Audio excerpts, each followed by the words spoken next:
I'm back to full-time development on the roguelike Gunmetal Arcadia, which at some point I'm going to stop calling the roguelike Gunmetal Arcadia and just call it Gunmetal Arcadia, which it is.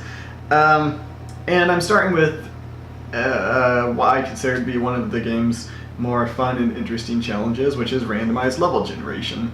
A year ago, I guess last August, when I had sort of been in a production crisis and introduced Gunmetal Arcadia 0 as a way to, at the time, not have to solve some of those difficult problems and be able to ship a game using the technology that I already had. I sort of had a rough idea of what random level generation in the roguelike game might look like, but I hadn't really started implementing any of it. So this week I've actually started writing code to figure out, okay, how do I take prefabs that I've created in the editor and actually composite those together into something that the player can move through.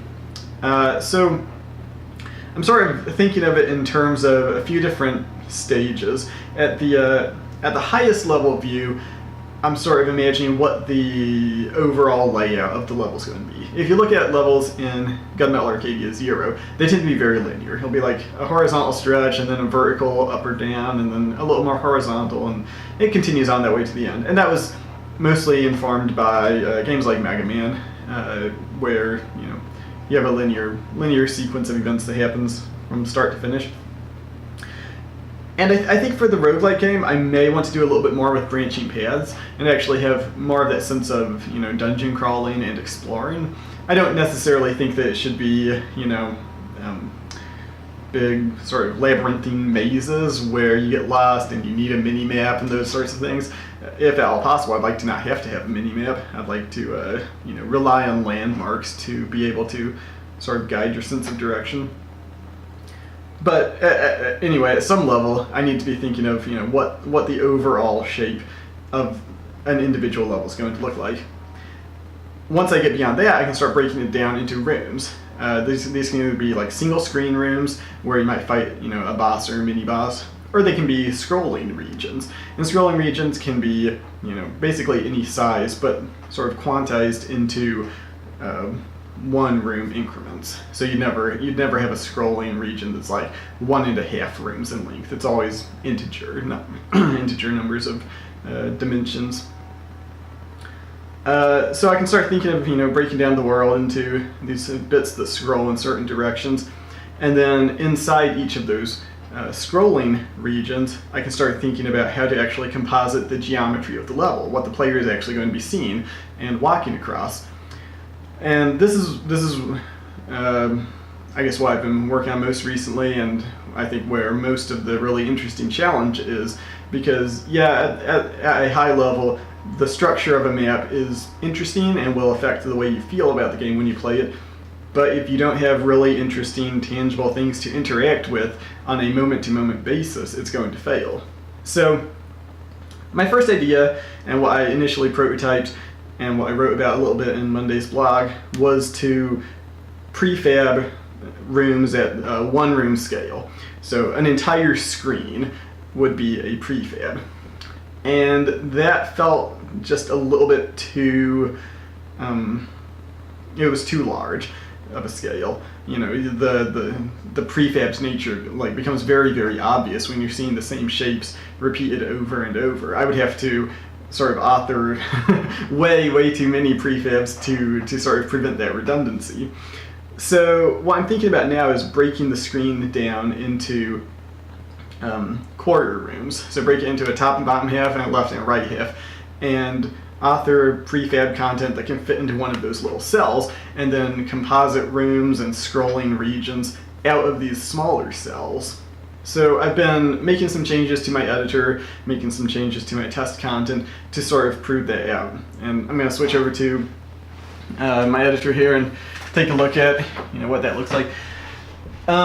So this is Gunmetal Arcadia 0 here, and this is one of those levels. And if I actually I'll just bring this over so you can sort of see. This is level 5 in Gunmetal Arcadia 0, and you can see it sort of follows a linear path, just sort of rising and falling a bit as you go from left to right to the end of the level. These other rooms off to the side are, either secret rooms or just shops and things that you can enter through doorways in the background. But overall, the level flow is mostly linear. If I switch over here to my editor for the roguelike game, so there's a lot of white space here right now. I need to go back through and find a way to make more effective use of my space. But what I've done is I've reduced the size of the editable region from a full screen, as you see on this one, where it's 16 tiles across by 13 tiles vertically. I've gone from that to 8 tiles across and 7 vertically. Now, because I had 13 tiles vertically in 0, I can't divide it evenly unless I break it halfway through one of these blocks. So what I've done instead is I've added just these guidelines here as a reminder that this bottom row will only appear when this prefab is used on the bottom half of the screen. So if this prefab appears on the top half of the screen, this entire row is just going to be missing. And in that way I can build at an integer brick scale and not have to worry about how these are going to be composited together. And then, I had some widgets up here that show sort of like what sort of connectivity each of these prefabs has to others. So this could connect to a prefab in any direction. This one has a ceiling on top, so it can't connect to anything on top. I don't yet deal with diagonals, and the one in the center would probably be a hint that there's like a door in the background that could lead to another room somewhere. Those don't do anything yet, but I'm sort of expecting that at some point they will. So yeah, I have a few different prefabs here. Some rooms are just completely empty, some rooms have ladders and things. And if I launch this, it should already be set up to build something out of these. So what I've done is in code, I've just sort of hard-coded a high-level layout for this map that consists of a row that's 3 screens wide on top, and then a row that's 3 screens wide on the bottom, and they are connected in the middle. So you can see here, there's a room, it's got a ceiling and a floor. I come over here to the middle, and there's a path that goes down. I'm not going to be able to get over to the other side because there's no path over there, but there would be another floor and a ceiling in that room to the side. If I jump down here, I've got a path going back up to the top, and then floor and ceiling over here, and there'll be floor and ceiling over here. It's sort of like a sideways letter H, capital letter H.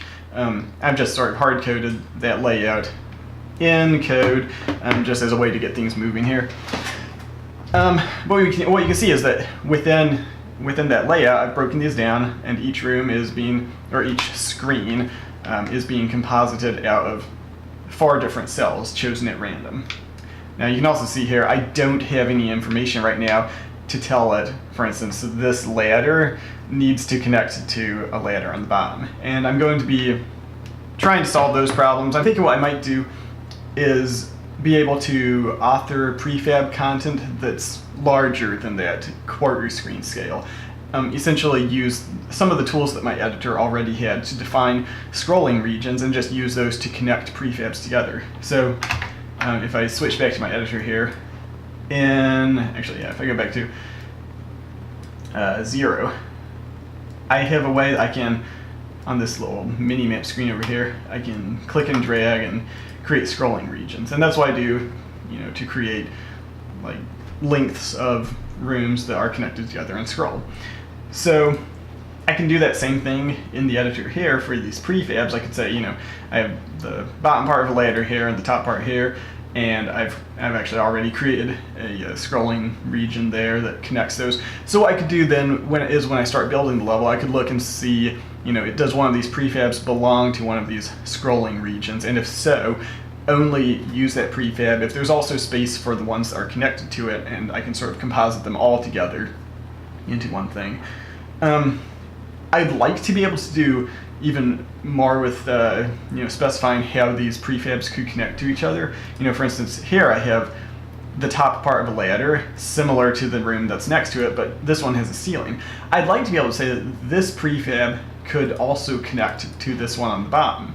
I don't yet have the tools to define that. So I don't know what exactly that would look like, or if that's something that I should bother pursuing. I think in the short term, I'm probably going to focus on just the simplest possible case of, these rooms are either connected, these prefabs are either connected to each other or they're not, and not worry about, mixing and matching different parts of prefabs.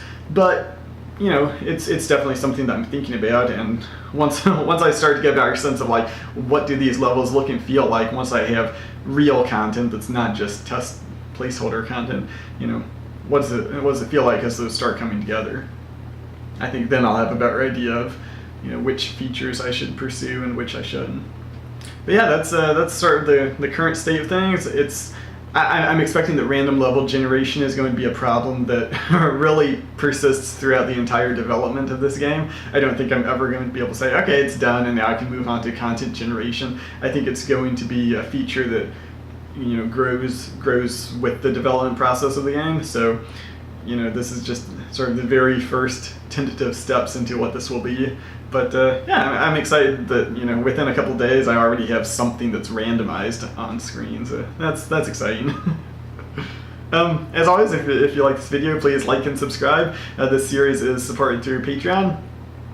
Shout out to Patreon supporters Jace, Benjamin Anderson, and Opa and Nana for their contributions. You can find the links to my Patreon below. Thank you for watching, and I will see you next time.